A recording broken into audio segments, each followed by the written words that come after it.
Assalamualaikum warahmatullahi taala wabarakatuh. Alhamdulillahirabbil alamin wassalatu wassalamu ala asrofil anbiya'i wal mursalin sayyidina wa maulana Muhammadin wa ala alihi washabihi ajma'in, amma ba'd. Yang terhormat kepada dosen pengampu saya di Makul Filsafat Umum, yakni Ustazah Salama Eka Susanti MSI, dan juga tak lupa kepada segenap jajaran dosen yang mengajar di kampus Universitas Islam Zainul Hasan Genggau. Ya, langsung saja adanya saya di sini sedikit akan menerangkan mengenai tentang pengembangan filsafat Yunani klasik dan juga tokoh-tokohnya. Jadi dari apa yang saya pelajari dan saya baca, saya menemukan bahwasannya filsafat Yunani di sini tuh berkembang kurang lebih sekitar abad ke-6 sebelum Masehi hingga abad ke-4 sebelum Masehi. Yang mana hal tersebut ini berpusat di kota Athena. Dan perkembangannya ini itu dibagi menjadi 3 metode utama berdasarkan tentang fokus pemikiran dan tokoh-tokohnya masing-masing. Dalam periode pertama, yakni pada periode pra-Sokrates atau sebelum Sokrates, yang mana dalam periode pertama ini berfokus kepada pemikiran yang mencari prinsip dasar atau asal-usul alam semesta ini. Para filsuf ini ingin mengetahui apa yang menjadi bahan dasar segala sesuatu dan bagaimana alam itu bekerja, bukan lagi mengaitkannya dengan mitos-mitos dewa-dewa. Jadinya pada metode periode yang pertama sebelum Sokrates di sini itu berpaku pada suatu yang memang itu diketahui dan menjadikan dasar segala sesuatu itu dengan kinerja alam. Bagaimana alam itu bekerja sendiri, bukan tentang apa yang telah disampaikan oleh dewa-dewa sebelumnya itu. Sedangkan tokoh utama dalam periode pertama di sini itu salah satunya ialah Thales, yang mana Thales di sini itu mengungkapkan bahwasannya menganggap air itu sebagai asal-usul dari segala sesuatu. Itu menurut Thales.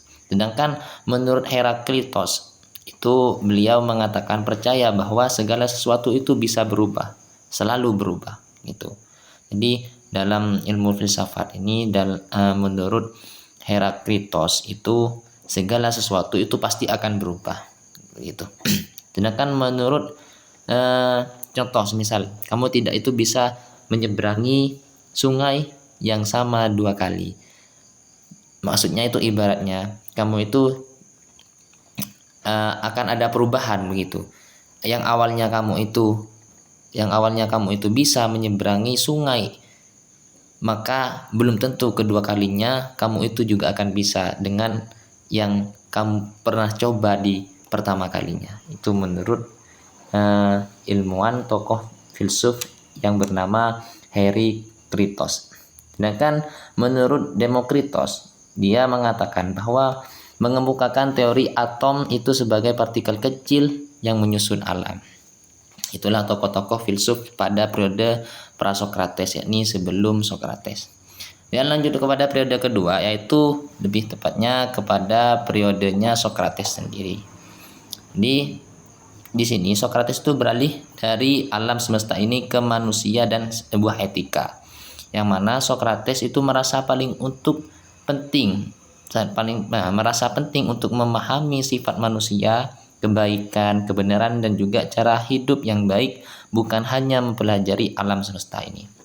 Jadi di periodenya Sokrates itu benar-benar mempelajari sebuah pemikiran, intinya seluruh aktivitas manusia, bukan hanya mengkaji tentang apa yang ada di alam semesta ini saja gitu, melainkan mengenai tentang bagaimana cara kita itu supaya kita hidup di alam semesta ini bisa menjalani dengan aktivitas yang sangat baik tentunya, dengan adanya kebenaran dan juga kehidupan yang sempurna dan layak kita jalani. Itu. Sedangkan cara berpikirnya itu pada periode Sokrates di sini itu menggunakan metode tanya jawab untuk mengungkapkan suatu kebenaran dan juga menyadarkan seseorang akan ketidaktahuan mereka agar bisa mencari pengetahuan yang sejati nantinya. Maka bisa ditemukannya sebuah kebenaran dalam periode Sokrates di sini itu periode kedua itu dengan adanya tanya jawab pada saat itu dikembangkan.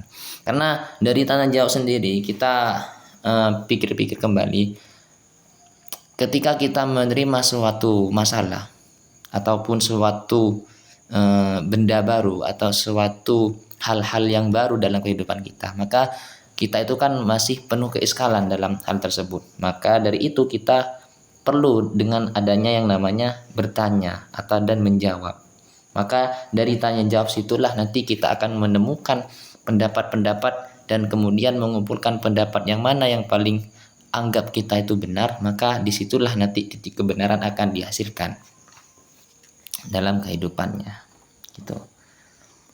Kemudian lanjut kepada periode yang ketiga, periode terakhir, yakni periode di sini itu termasuk periode klasik murni, yang mana tokoh dalam periode ketiga ini ialah Plato dan juga Aristoteles. Yang hal ini adalah puncak perkembangan filsafat Yunani pada saat itu. Pemikiran menjadi lebih sistematis, juga mencakup etika, politik, juga metafisika, logika, dan juga ilmu pengetahuan.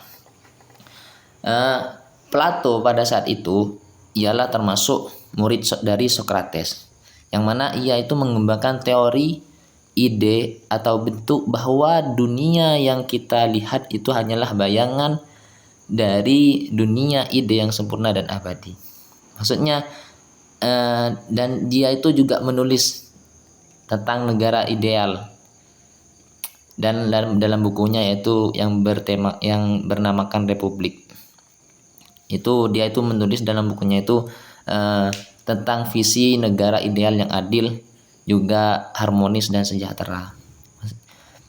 Jadi maksudnya Plato di sini itu mengatakan ide atau bentuk bahwa dunia yang kita lihat itu hanyalah bayangan dan dunia ide yang sempurna dan abadi. Contoh semisal semisal kuda itu idenya atau suatu pandangan yang sempurna itu ada di suatu tempat yang lain, sedangkan yang kita lihat sehari-hari itu adalah bentuknya, bendanya begitu. Nanti itu berbeda dengan pendapatnya si Aristoteles. Sedangkan Aristoteles ini itu termasuk murid dari Plato, yang mana ia itu lebih fokus pada pengamatan dunia nyata. Ia juga menolak teori yang dikatakan oleh Plato tadi, dan juga berpendapat bahwa kebenaran ada dalam benda-benda nyata itu sendiri. Ia juga menjadi termasuk bapak logika dan mengategorikan berbagai ilmu pengetahuan. Jadi semisal tadi contoh saya itu kan mengatakan bahwa kuda sifatnya itu tidak bersama dengan kudanya, menurut si Plato. Sedangkan menurut si Aristoteles itu menyatu dengan bendanya begitu. Memang sifatnya itu bisa diketahui dari kudanya tersebut. Ini gimana ya? Jadi tadi itu kan Plato berpendapat bahwa ada dua dunia yang terpisah, seakan-akan dunia ide, maksudnya dunia yang sempurna, abadi dan nyata, dan dunia nyata sendiri, dunia yang kita huni sekarang ini. Dan yang tidak sempurna dan hanya merupakan bayangan dari dunia ide. Maksudnya kita dalam dunia nyata itu kan mengetahui bahwa kuda itu ada, misal bentuk itu ada. Akan tetapi sifat-sifat dari bentuk tersebut itu kan tidak nyata bagi kita. Itu menurut Plato masih dibedakan lah antara benda dan juga sifat-sifatnya, antara idenya. Sedangkan menurut si Aristoteles itu menolak perpisahan ini. Dia juga berargumen bahwa bentuk dari bentuk tersebut itu adalah esensi suatu benda, tidak terpisah dari benda itu sendiri. Itu. Jadi dalam benda itu pasti memiliki sifat-sifatnya sendiri, yang mana sifat tersebut itu pasti melekat dengan bendanya, tidak bisa dipisahkan. Kebenaran dan realitas tidak di dunia yang bersama. Ya, contohnya tadi itu. Jadi saya mengatakan kuda tadi. Contoh simpelnya itu seperti itu. Jadi kesimpulannya mulai dari awal sampai akhir, dari periode pertama, kedua dan juga ketiga, ini filsafat Yunani klasik di sini itu bermula dari keinginan untuk memahami asal-usul alam semesta secara rasional. Itu dari periode Prasokrates, periode pertama. Kemudian beralih kepada pemahaman tentang manusia dan etika, yaitu di periode Sokrates.